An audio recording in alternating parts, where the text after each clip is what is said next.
So close.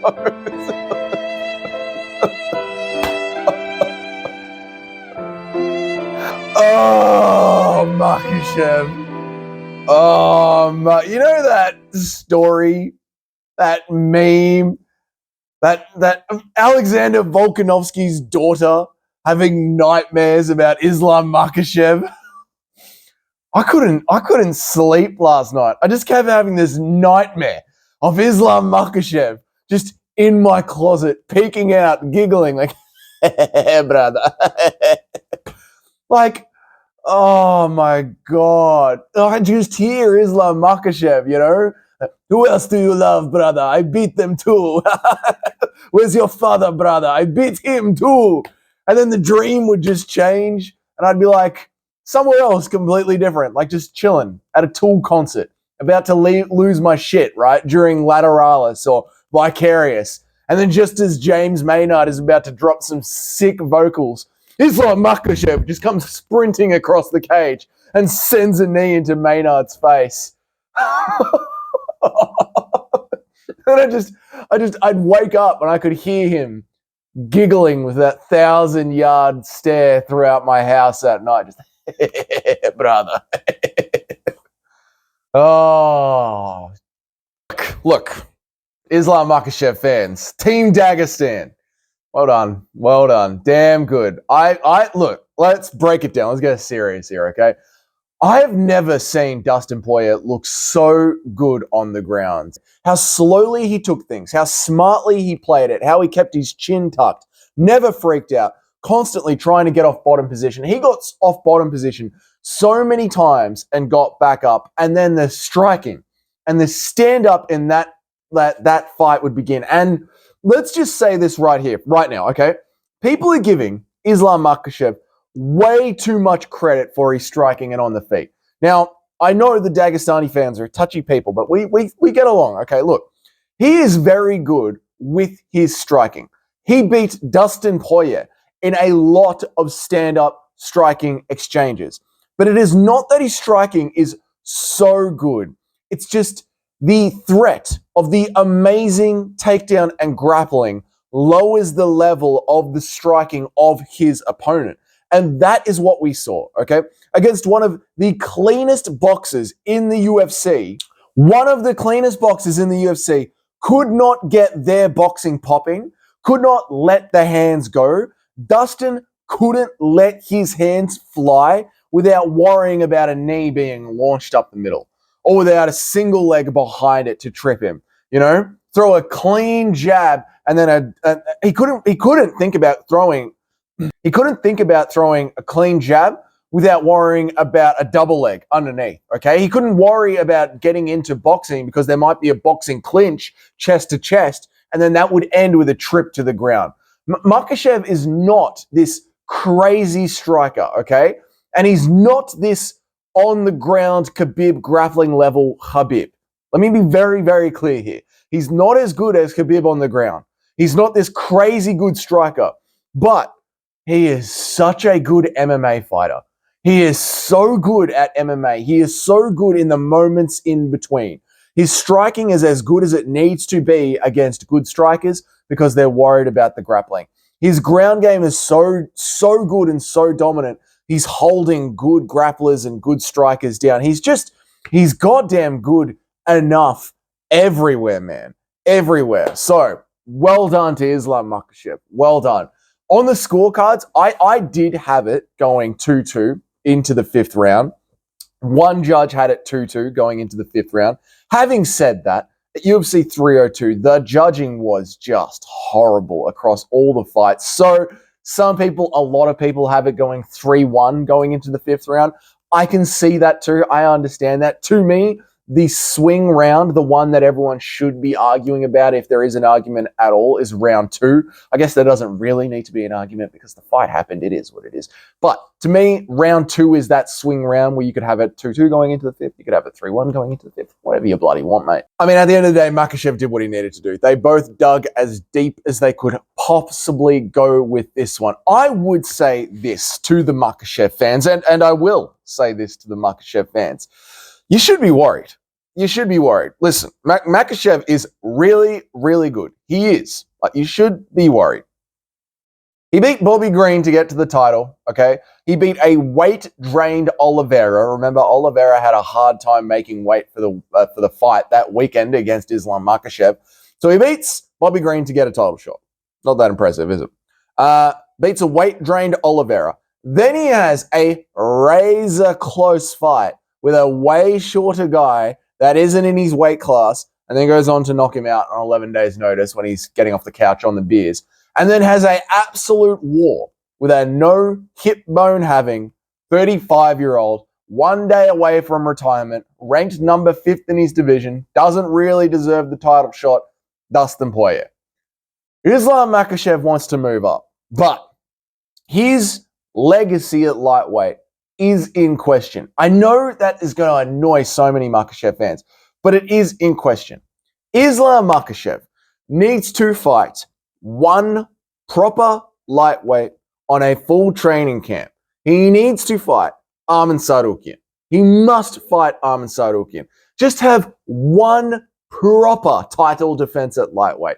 Just one. Is that so much to ask for in a career as a dominant lightweight champion, that you get one proper lightweight contender, one deserving full camp prepped lightweight contender? Because he had an absolute war with Alexander Volkanovski in their first fight. He's so much taller and bigger than Volkanovski. He shouldn't be having a war with him. And then he had an absolute war with Dustin Poirier. And well done for Dustin Poirier to rise to that occasion. Well done to Islam Makhachev for beating Dustin Poirier, no doubt giving it 100%. But every single Islam Makhachev fan has got this: Islam Makhachev is an untouchable GOAT. He wins however he wants. Then he gets into these razor-close wars, and then they go back to saying he wins however he wants. How? How can it be he wins however he wants when he's this close to losing every single fight that he's in? So, just shut people like me up. Fight one lightweight contender that has a full training camp, that is ranked above number 5, like the number 1 contender in your division on a proper training camp. Fight that guy. That guy is Arman Tsarukyan. Beat that guy, and then you have my undivided respect. You already have my respect, but you all of this trash talking, shit talking, all of the doubt goes out the window after you fight Arman Tsarukyan and put on a clinic on him. Do that, and then, man, whatever you want to do. Then Islam Makhachev wants to go for champ. Let him go for champ.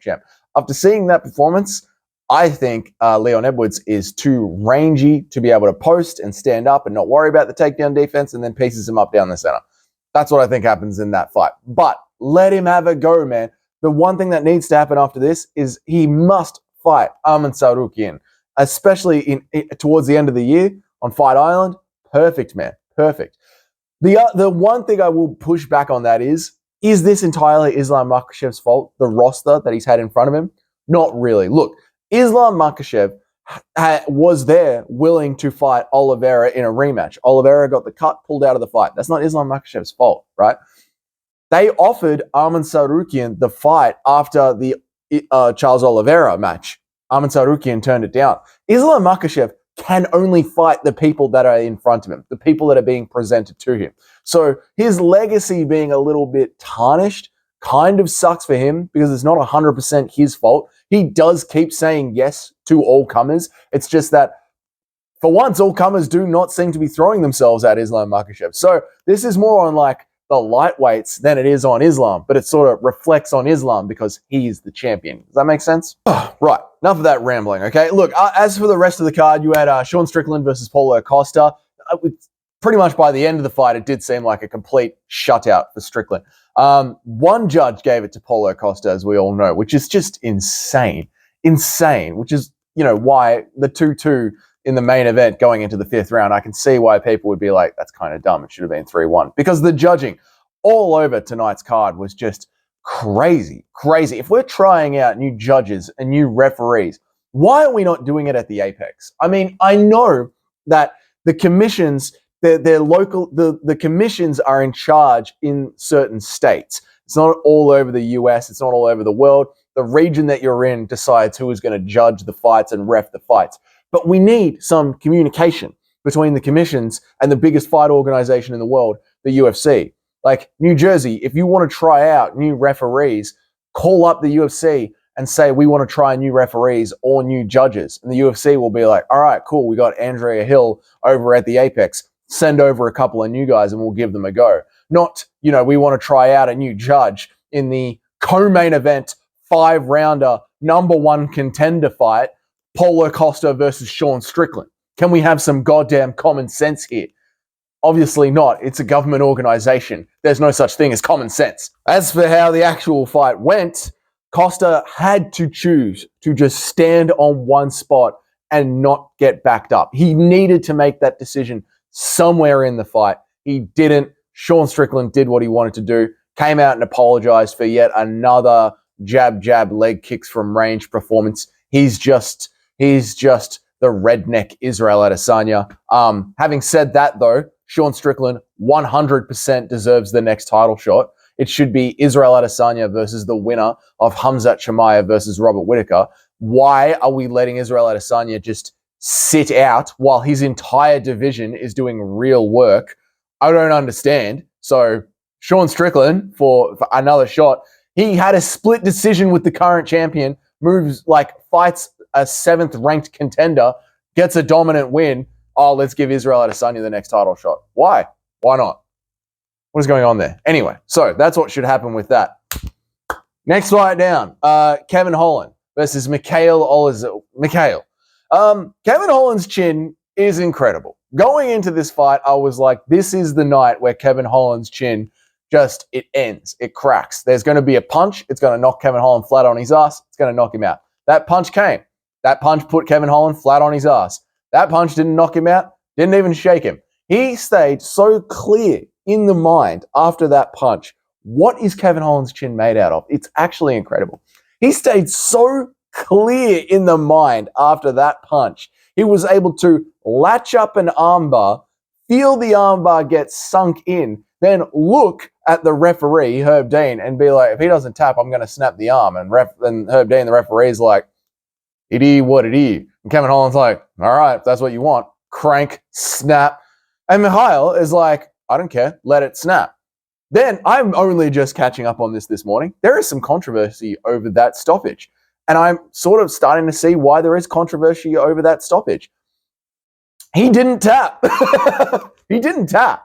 And if he wants to keep fighting with a broken arm, I mean, why not? JDM won a fight with a broken arm. We've seen fighters with dead leg when their perennial nerve gets hit, stay in the fight. I mean, if you have the ability to keep fighting, what does he want to do? Pull his noodle-like snapped up arm out of Kevin Holland's armbar? He's like, oh, now that that's broken, I can just pull that empty sausage of an arm out and keep fighting with one arm. Should he be allowed to do that? I guess he should be allowed to do that. If he wants to risk that kind of permanent damage, he's an adult. He should be allowed to do that. I don't know, man. Let me know about that one down in the comments. But wildness. Either way, Kevin Holland's chin prevails. It rocks on. So well done, Kevin Holland. Well done. Oh, and then after that, the rest of the card was just kind of mid. Kind of weird. It was kind of mid, right? You had Price versus Morono. It was a fun backyard punch-on between two of your drunk uncles. But it was on a pay-per-view, man. It was on a pay-per-view, right? Like the fall-off in quality, not good. And then everything else apart from that, Jailton Almeida got a finish. Good on him. I mean, he got a choke. But everything after that was just decisions. It was a super slow pay-per-view. Super slow prelims and early prelims leading up to the pay-per-view. Very, very slow, man. The feature fight with Kevin Holland, the co-main event, and the main event really saved it. So that was UFC 302. The live stream that we had together as a group was great fun. Thank you, everybody, for joining into that. What is next for Dustin Poirier? Whatever he wants. If he does want to retire, he can retire. I think he should have one more fight that is announced as his retirement fight. Do it as a Louisiana Fight Night main event just for the Dustin Poirier fans. He's got such a massive fan base. Let's just have one more fight night where we know that it's his last fight. Let him pick anybody that he wants, anybody that interests him. Doesn't matter if he wins, doesn't matter if he loses. Just let him have one more fight where he knows it's his last one and we can all celebrate his career. if that's what he chooses to do. That's what I would want for him. So that's just my 2 cents. As for Islam Makhachev, he wants to move up. He has had a bit of a rough run when it comes to his contenders during his tenure as the UFC lightweight champion. It's not all on him, but there is something on his legacy, holding his legacy back, because there's sort of this like built-in excuse for all of those wins. Like there is just something there that hasn't quite capped off his lightweight legacy. And I do think getting a win over a hardcore #1 contender at lightweight does solidify his legacy and put an end to that question mark. So one more title defense at lightweight against a real contender. That's what I want to see from Islam Makhachev. Put it down there in the comments. What do you think should happen with Islam Makhachev next? What would you like to see him next do? Move up, fight Arman, rematch with Oliveira? Put it down there in the comments. If you enjoyed this video, give it a like, give it a subscribe, and of course, I'll see you all in the next one.